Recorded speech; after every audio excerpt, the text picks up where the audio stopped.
So I'm trying something new because this is a season where things just need to get done. So I am also currently on YouTube going live. And I just wanted to share something that I think is important. It really is important for us to make sure we're not getting distracted. And also to not be fearful of the things that you don't understand, fearful of the things that you can't put your mind to even imagine. God is a God that can supersede all of our thoughts and ideas and anything we think of Him. The very thing that you think God is, He's way more than that. So today I got an email from a university that I applied to for a position, and they said that it was great chatting with me and I had not been selected. Went on to say, oh, there's this other opportunity. And so if you're interested in that one, it's related to this topic. And so I got the email. On yesterday, I was sitting here and I was saying to God, I said, if it's for me, then I want it. If it's for me, if it's not for me, then I don't want it. And so 2 days later, one day later, there was a response. So, what can we do with the rejections that we receive on our journey? Because not everything is designed for you, and not everything is something that you need to pursue. So, we can pursue a lot of things in our lives, we can pursue opportunities, but we have to pursue the ones that God wants us to pursue. And you can ask God, well, is this for me, this opportunity for me, or is it not? I used to treat rejections as something that I would carry. So I would carry these rejections for quite some time, just carrying it and thinking about it and dwelling on the fact that I had been rejected. And sometimes the rejections can come so quickly and back to back. And so I had to change my mindset about rejections and how I was going to position myself differently. So I started to take the rejections and say, well, this was not meant for me. And this is commonly what we will say, this wasn't meant for me. But then I started to take it and say that my value has increased because of this rejection. Sometimes the rejections that we receive, it's not always that there's an explanation that is provided. So if it's a job, not everyone is going to write the details as to why they did not accept you to be a candidate or for the role. If it's people, not everyone is going to be straightforward about the fact that they are rejecting you or they're leaving the relationship or they are stepping away from something that you had together. So how can you make it so that you are not in this place of dwelling on something that is meant to elevate you, that is meant to take you to the next level?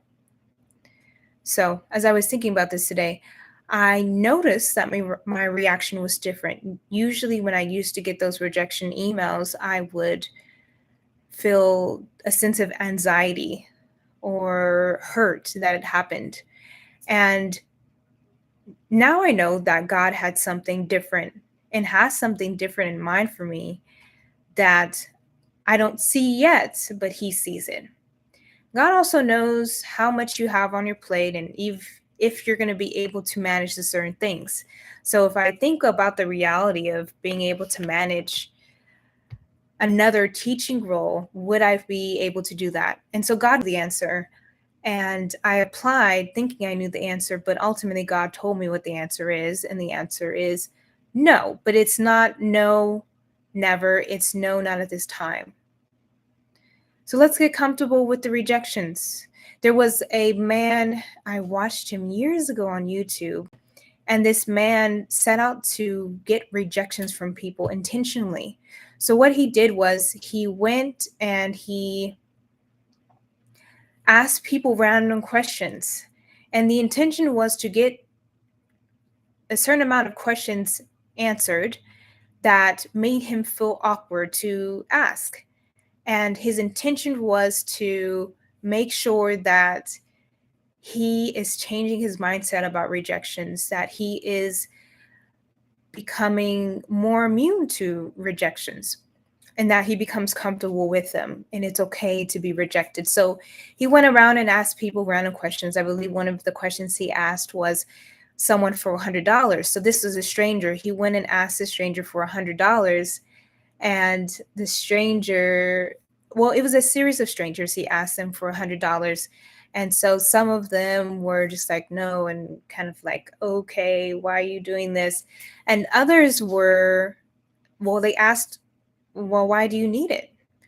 And so he went on to come up with something to say. But I really valued that video. And I think at some point I was like, oh, I should do this challenge. I didn't end up doing it, but we should find value in that. Through life, you're going to get the rejections, but the intention should be, how am I going to react to this rejection? And ultimately, how am I going to react differently to this rejection? Because we are going to be rejected. And often it's not going to come with the explanation, as I said.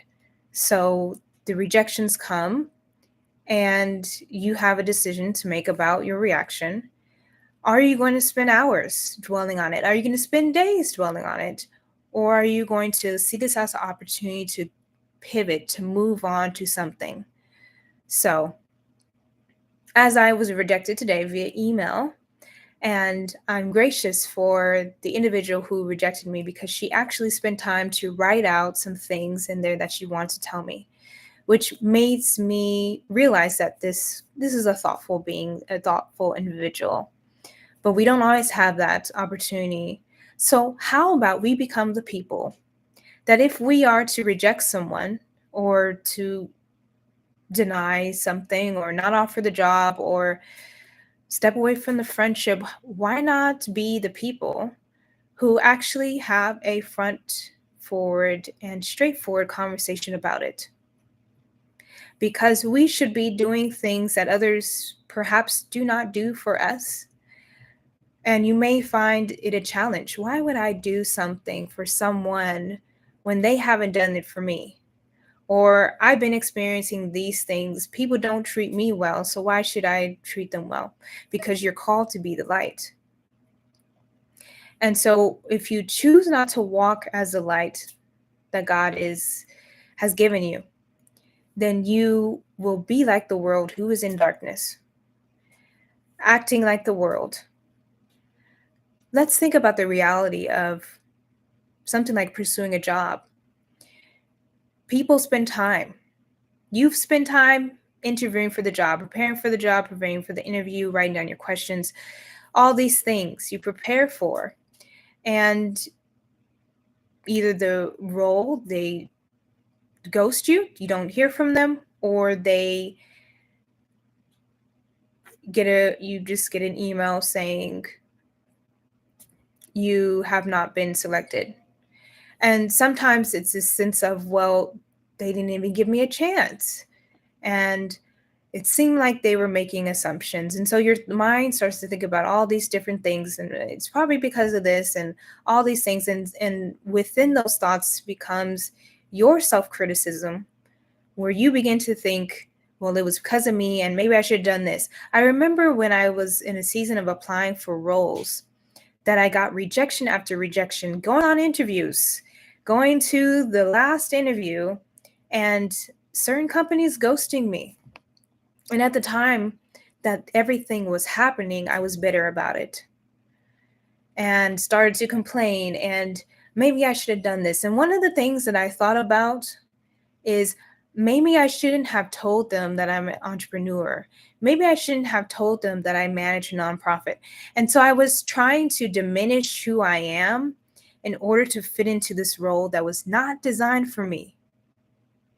Can we look at it that way? Trying to fit yourself in a role that was never designed for you. God said no, and he said no to the other thing, and then he said no to the other thing. But you're trying to transform yourself and shape yourself into this role that was not for you. How dishonorable. What a disgrace to God to say, well, I'm going to try to fit into their mold.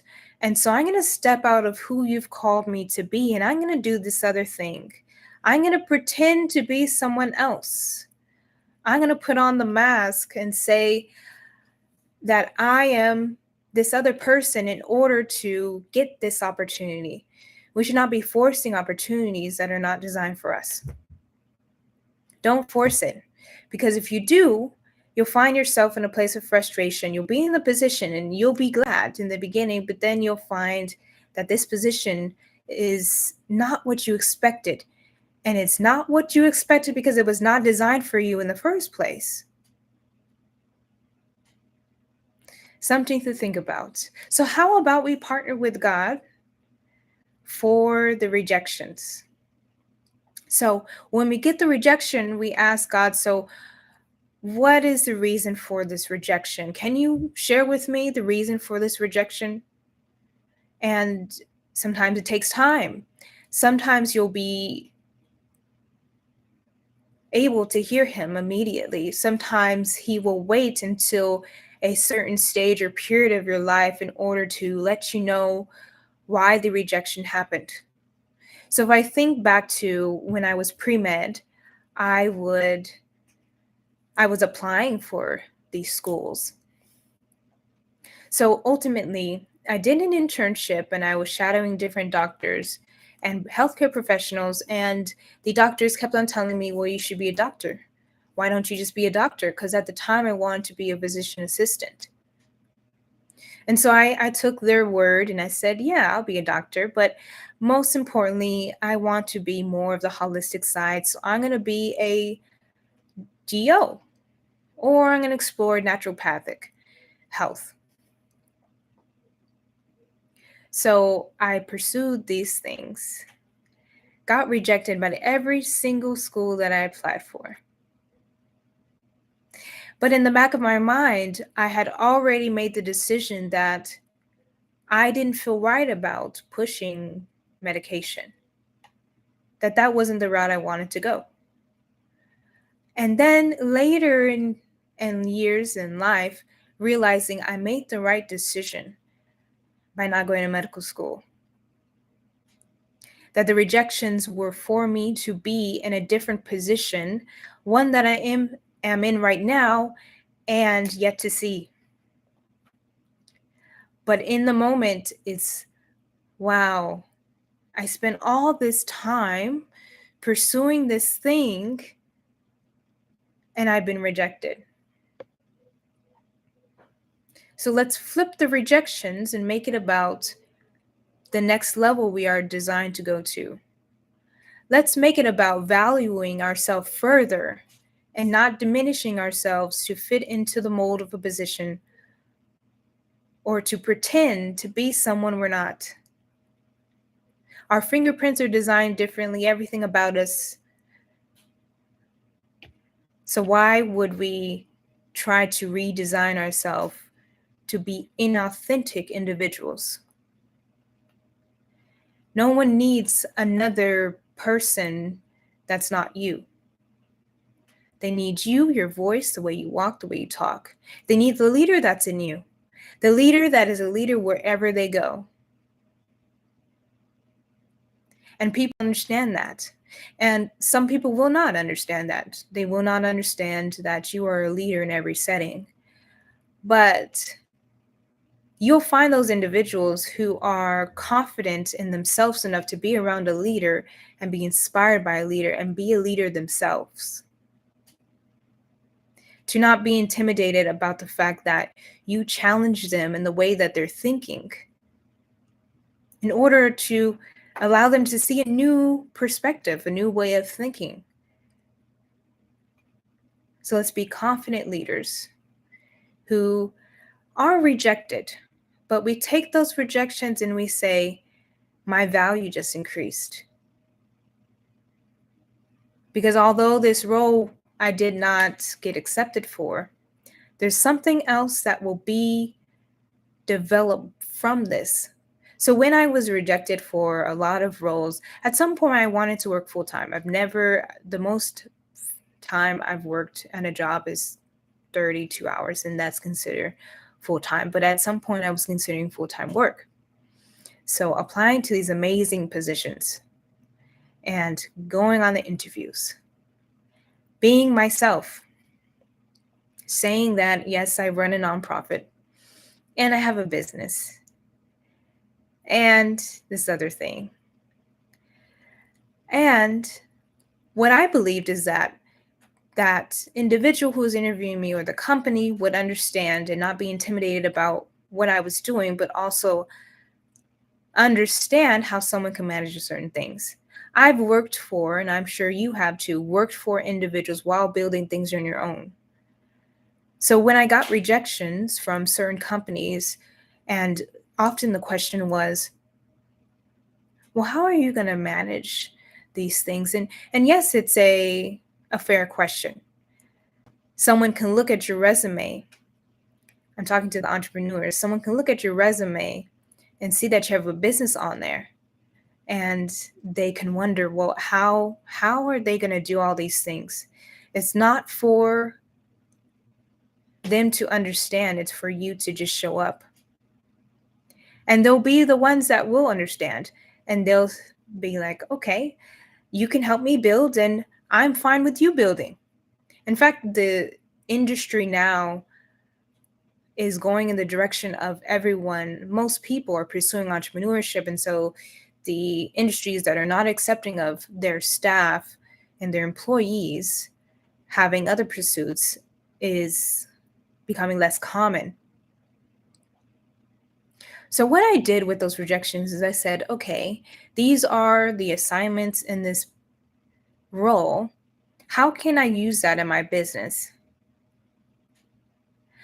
Ultimately, when I got ghosted, it was clarification about, I don't want to work for that company anyways. I don't want to work with that individual that was supposed to fall with me but did not. I don't want to work with a company that is not understanding of my different pursuits and is okay with me pursuing these other things but still helping them. So you really have to look at why the rejection occurred. In addition to that, you'll do your reflection, but also do your reflection with God. Why did this not work out? And he may reveal to you, well, I had this other thing lined up for you. So if you accepted that one thing, it would have been in the way. Because now you would be committed to this role, and I had something else designed for you.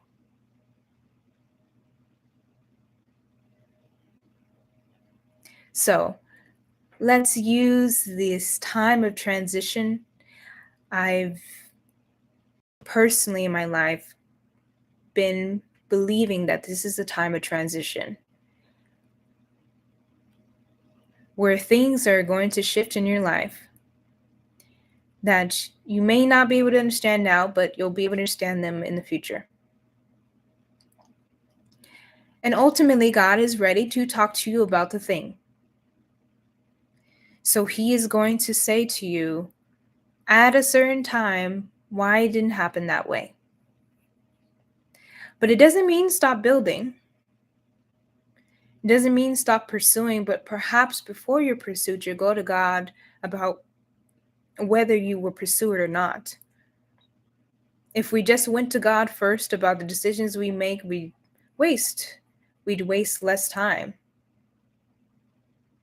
Because he can say, well, I don't want you to get into that investment. Why don't you just wait a bit? Why don't you just step away and see what happens? I think the best way to find the value of something is to step away from it for a while. This includes relationships. Stepping away for a while to see the value, the true value of it. So let's move confidently in this season where we can say, I think it's time to rest.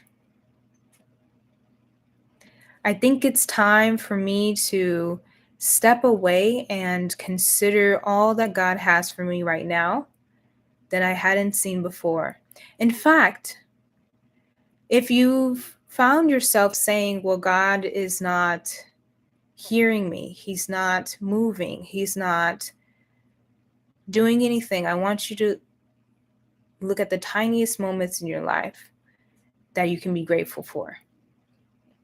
I'm grateful for the roof over my head. I'm grateful for the things that are to come. I don't know everything that's to come. I do know a few of them because God told me. How about we have a relationship with God so He can tell you about the things that are coming for you? Can we move without knowing what's ahead? Can you get on a certain app and go live for the first time and not have done it before? Can you let go of perfection so that you can just be? So you can just use that voice. So you can just wear that outfit. You're not overdressed. You're dressed exactly how you should be.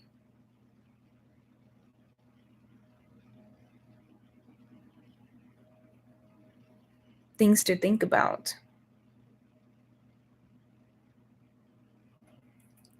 So life might not look exactly how you'd like it to look. But you should keep in your mind what is to come. As a child of God, you are promised certain things.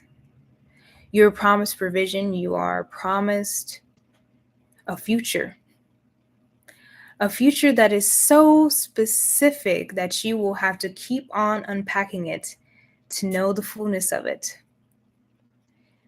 A future that has been designed by God Himself, and He said, His voice will be this way. His eyebrows will look this way. The way His hair is going to be is this way. And His walk is going to be this way, and His idiosyncrasies, and these are how His cells are going to be in His body. This is how her bones are going to be. This is going to be how her nails are going to be designed, how her tone of voice, how the bass in His voice is going to be. This is going to be some of the habits that she has, but I'm going to help her with those habits. These are going to be His idiosyncrasies, where He naturally leads while walking with His toes. The simple things, the very basic things that are in our design, were designed by God Himself. So let's not dishonor Him by not being confident, because He made you and He said, that's good, that's excellent.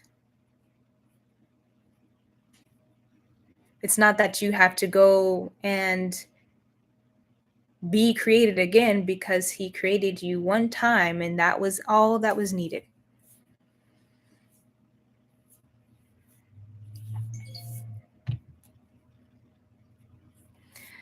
So I'm going to close out on YouTube, but I'm going to continue on this app.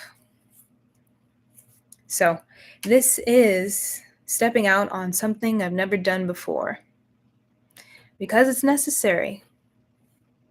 And so I encourage you to step out on something you've never done before.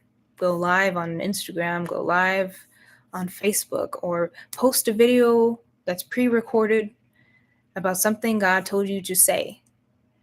A video on encouragement, or why you believe in God. Just do something that you've never done before, because on the other side of you completing that thing is a blessing. On the other side of completing that thing is maturity. On the other side of completing that thing is peace. Yesterday I was on the app that I was on. And I was talking about how over the weekend God told me to do a certain thing and didn't do it, but I was still in the area. So I went to this other store and then I ended up coming back to give the track to this guy. And even before I gave it to him, I did not feel peace at all. I felt anxious, like, okay, so you got to do the thing. It's not going to leave you until you do the thing. So that's why there's peace waiting for you on the other side of what you've been called and designed to do.